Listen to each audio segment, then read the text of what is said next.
I've done feature films, I've not seen anything on this massive scale. It's pretty intense. We had researched probably 14 different countries. We have created a world that is recognizable, at the same time peppered with fantasy elements.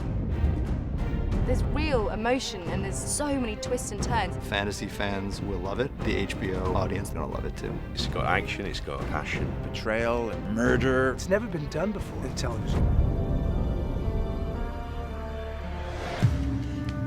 Have you ever seen a dragon?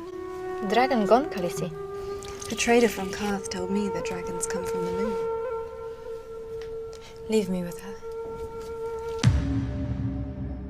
My name's Roxanne McKee and I will be playing Doria. Doria's an ex-courtesan. She's been bought by Viserys for Daenerys as a wedding gift.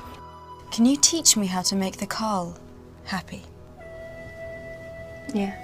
She's going through a change. She's growing up and she's becoming a woman and she's finding out who she is as a person. There's a coming of age drama going on in that storyline as well as all of the other stuff.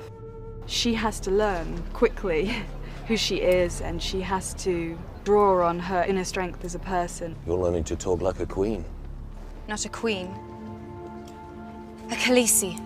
There's so many reasons I think this is an exciting story. The way it's written is fantastic for a start. It's a medieval fantasy and that in itself is exciting and interesting because obviously it's something we're not faced with in everyday life. Rakar is a young blood rider who got chosen to be a bodyguard for Daenerys. My view of her brother is the lack of respect that he shows her is going to be represented in my lack of respect towards him. You're a walk. Walking off a horse is considered disgrace. Yeah, you're elevated, you're stronger, you're in a position of dominance.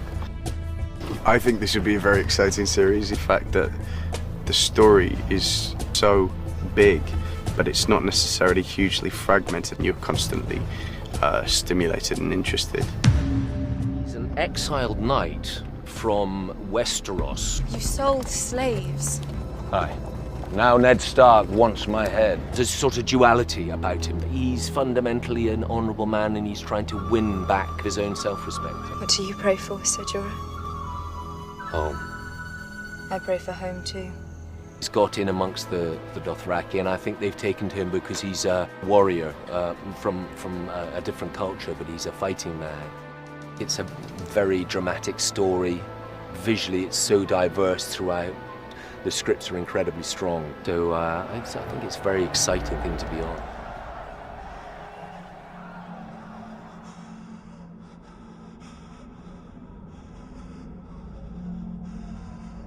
I remember reading that scene in the book and just thinking, well, something's going to come along to save him because obviously Ned's not going to die, it's Ned.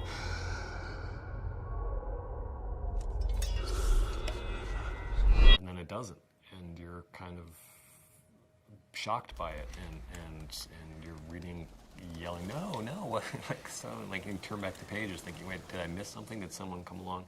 But no, they chopped off his head. I was conditioned enough to be reading the scene thinking, how's he gonna get out of this one? Wow, he's up there, and the tide is definitely turned against him, but it feels like it's time for things to turn back around and for some 11th hour salvation to pluck him from the jaws of death, that kind of thing. And there's so many characters, and there must be somebody I'm overlooking who's going to come out of the woodwork and save him. And once his head comes off, it was just a jaw-dropping moment for me because I didn't see it coming.